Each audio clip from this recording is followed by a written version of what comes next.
इसमें देखेंगे तो ज्यादा खून खोलेगा आपको मूला कर्म में, जो भारतीयों ने किया यहाँ पे। और दिल को तकलीफ तो अपने पहुंचाते हैं, गैरों को पता क्या है कि दिल दुखता किससे।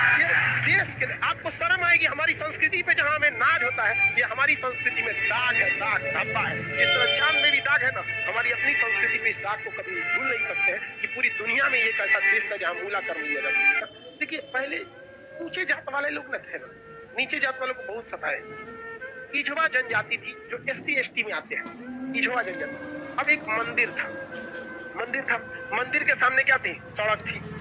तो इजवा जनजाति के लोगों को, यहाँ के लोग जो ऊंचे जात वाले थे, वो कहते थे कि तुम इस सामने से नहीं जा सकते, यहाँ से तुम प्रवेश नहीं कर सकते। दूसरा रास्ता बहुत लंबा दूरी तय करके था, 5-6 किलोमीटर।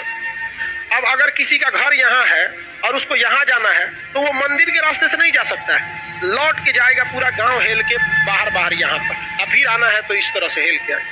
बताइए ये गलत बात था कि नहीं? अरे यार वो छोटा जात बड़ा जात क्या होता है?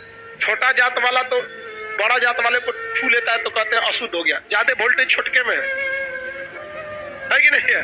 आप बताइए, छोटा जात वाला बड़े जात को छूता है तो क्या कहते हैं? हम अशुद्ध हो गए। तो तुम्हारे में वोल्टेज है तो तुम बड़ा जात वाला छोटा को छू के शुद्ध करके दिखाओ।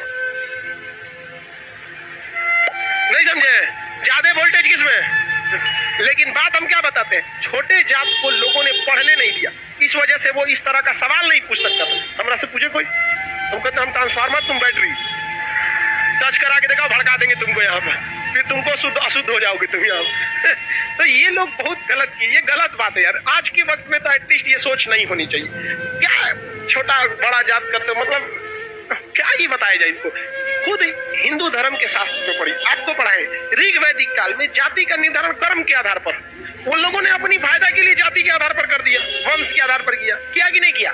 हम ये बात थोड़ी कर रहे हैं, ये तो ऋग्वेद में लिखा है। हम कौन होते हैं भैया बताने वाले कि जाति के आधार पर होगा कि नहीं? ऋग्वेद हम लिख रहे हैं, जाके पढ़िए ऋग्वेद में, वहाँ एक ही परिवार में 4 जाति के लोग रहते। प्रारंभिक वही है ना, बाद में ना संशोधन कर दिया गया। तो गलत था। यहाँ पर केरल में बहुत अत्याचार हुआ। यहाँ पे केरल का त्रावणकोर का एक राजा था, यहाँ पर इसने दलित महिलाओं को मूला कर्म लगाता था। टैक्स था मूला कर्म। मूला कर्म एक टैक्स था जिसमें दलित लड़कियों और महिलाओं को अपना स्तन नहीं ढकना था, खुला रखना था। अगर वो स्तन ढकती है तो उसे टैक्स देना पड़ेगा ऊंचे जात वालों को, क्योंकि ऊंचे जात वाले को नीचे जात वालों से अलग करने के लिए ये तरीका लाया गया। अब ये बताइए ये कितना नीच समाज की ये मानसिकता हो सकती है। ये आप कह सकते हैं कि जिस भारत में नारियों की पूजा होती है उस भारत में ये मूला कर्म स्तन ढकने के लिए, और वो भी इस नाते कि तुम दलित हो, कितना गलत है। और इसको देखिए, इस पे कोई बहुत बड़ा बवाल आज तक हुआ है नहीं, लेकिन एक मूवी अगर आ जाएगी पद्मावती, या एक बाजीराव मस्तानी, एक कोई मूवी आ जाएगी, या कोई किसी कंपनी का प्रचार आ जाएगा। अभी एक किसी कंपनी का कोई प्रचार आया था दीपावली को, उसके लिए बवाल हो गया। कभी इसके लिए बवाल हुआ है? नहीं, होगा भी नहीं। रीजन क्या है? दलित लोग उतना पढ़ने ही नहीं दिया इन लोग को, आगे भी नहीं दे रहे। दलित के कुछ नेता भी आए तो अपने परिवार को लगाने में आगे बढ़ गए, वो पढ़े लिखे नहीं। यहाँ एक मूवी के लिए बवाल हो सकता है, जिस हम पर्सनली हम बताते ना, बवाल की वजह से हम बाजीराव मस्तानी मूवी देखे, हमें ऐसा नहीं लगा कि उसमें क्या था। भले काटने के बाद वो था कि क्या था हमको ही नहीं पता, लेकिन ऐसा उसमें मूवी में कुछ गलत दिखाया गया है। उसमें तो और बहादुरी दिखाया गया कि महिलाओं ने कि देखो भाई मरने के बाद भी हमने क्या किया है, जौहर, जो गलत था। अलाउद्दीन खिलजी, इससे नुकसान किसको था? इससे अलाउद्दीन खिलजी का वह चेहरा जो सबको नहीं पता था वो भी देख लिया लोगों, लेकिन उसके लिए विरोध हो सकता है। लेकिन इतना गलत चीज के लिए कभी आपने विरोध देखा? कभी नहीं। आप तो ये उन लोग को आज तक दबाए जाके रखा है। इतना गलत चीज वहां पे मूला कर्म लिया गया था, ये एकदम सरासर गलत है। और वहां पे जब टैक्स देने गया तो महिला जो थी ना, इस मूला कर्म को हटाने के लिए अपने स्तन को चाकू से काट दी और मर गई सब महिलाएं वहां पर। और यह केरल ऐसा राज्य था जिसमें पुरुष सती होते थे। जब उनकी पत्नी अपना स्तन काट देती थी, ब्लड गिरने की वजह से मर जाते थे, तो चिता में पुरुष जाके मर जाता था कि हम ऊंचे जात वालों से नहीं लड़ सकते हैं, लेकिन हम अपना शरीर हम भी त्याग देते थे। पुरुष भी सती हुआ है इस देश में, ये ऊंच और नीच जात वाले यहाँ पर। लेकिन इसे, और यही अगर ये कांड किसी ऊंचे जात वाले के लिए कोई दिल्ली सल्तनत का राजा किया रहता, आज न्यूज चैनल पर बैठ के बवाल हुआ रहता। लेकिन दलित है ना भाई साहब, कोई आवाज नहीं उठाता है यहाँ पर। इसलिए आप एजुकेशन रहिए, आप ऊंचे जात के हैं या नीचे जात के हैं। पढ़े लिखे नहीं रहेंगे ना तो लोग कचल के चले जाएंगे, और आप पढ़े लिखे रहेंगे तो अंबेडकर साहब का वो कथन याद रखिएगा, शिक्षा उस शेरनी का दूध है जिसने पिया है वो दहाड़ा है। तो आपको हर हाल में शिक्षा लेना है,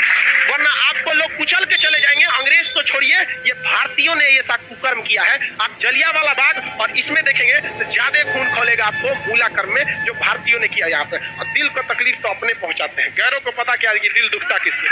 ये देश के आपको शर्म आएगी, हमारी संस्कृति पे जहां हमें नाज होता है, ये हमारी संस्कृति में दाग है, दाग धब्बा है। जिस तरह चांद में भी दाग है ना, हमारी अपनी संस्कृति पे इस दाग को कभी भूल नहीं सकते हैं कि पूरी दुनिया में एक ऐसा देश था जहां मूला कर्म लिया जाता है, लेकिन आज भी बहुत हल्के में इसे ले लिया जाता है, हल्के में ले। जानते क्यों? क्योंकि ये दलित के साथ समझा गया कि नहीं, बहुत ऐसा होता है।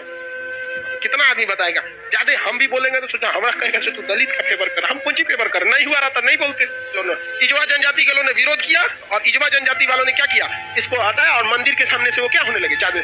नहीं, भगवान ने कब कह दिया कि तुम हमको मतलब नहीं यार, राम जी सबरी के जूठे बेर खाए थे, तू राम जी से बड़ा हो गया। अरे राम जी के पैर के धूल के बराबर है आज के वक्त में, चाहे कितना बड़ा प्रकांड विद्वान, सबरी के जूठा बेर खाए थे कि नहीं, जूठा बेर यहाँ पर। आज लोग कहते हैं कि छू देंगे तो अशुद्ध, अरे भगवान जूठा बेर खाए, देख ले भैया, अब इससे बड़ा साक्ष्य क्या चाहिए। लेकिन नहीं, हम श्रेष्ठ रहेंगे, दूसरे को दबा के रखें, ये सोच बहुत गलत है समाज।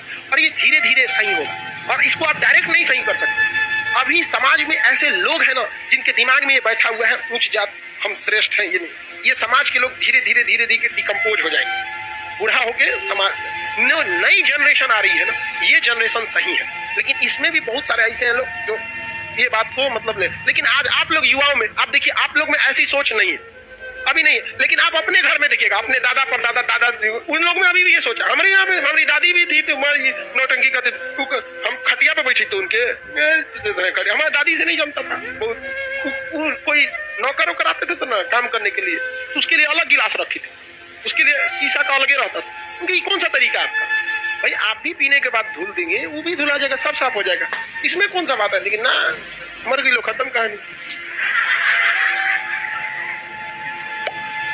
मेरी सच बता, हम तो सोचते हैं ना, कोई मरे तो हम उससे उठा के एक बार पूछे कि आपको ऊंचे जात वाले शमशान में फूके कि नीचे जात वाले, और जो आपको आग लगाएगा ना वो किस जाति का हो, हरिजन होगा। और जब तक वो मुखाग्नि ना देगा, आग ना देगा, आपका क्रियाकर्म ना हो, ये बताइए पावरफुल कौन। समझा कि नहीं, छोड़ो ये सब बात तो, लेकिन क्या कहिएगा, आप शिक्षित रहिए। आपसे आदमी उम्मीद रखता है कि आप इस समाज में ये भेदभाव को खत्म कीजिए, क्योंकि आप जिस जाति में पैदा हुए, जिस परिवार में पैदा हुए, इसमें आपका कोई योगदान नहीं। हो सकता है कि आप किसी दूसरे जाति में पैदा हो सकते हैं, तो आपकी ये कोई योग्यता नहीं जिसे आपने अर्जित किया है। ये भाग भरोसे है कि आप ऊंचे जात में हैं तो कोई नीचे जात में है। अब आगे आते हैं, किसी को कोई दिक्कत नहीं है।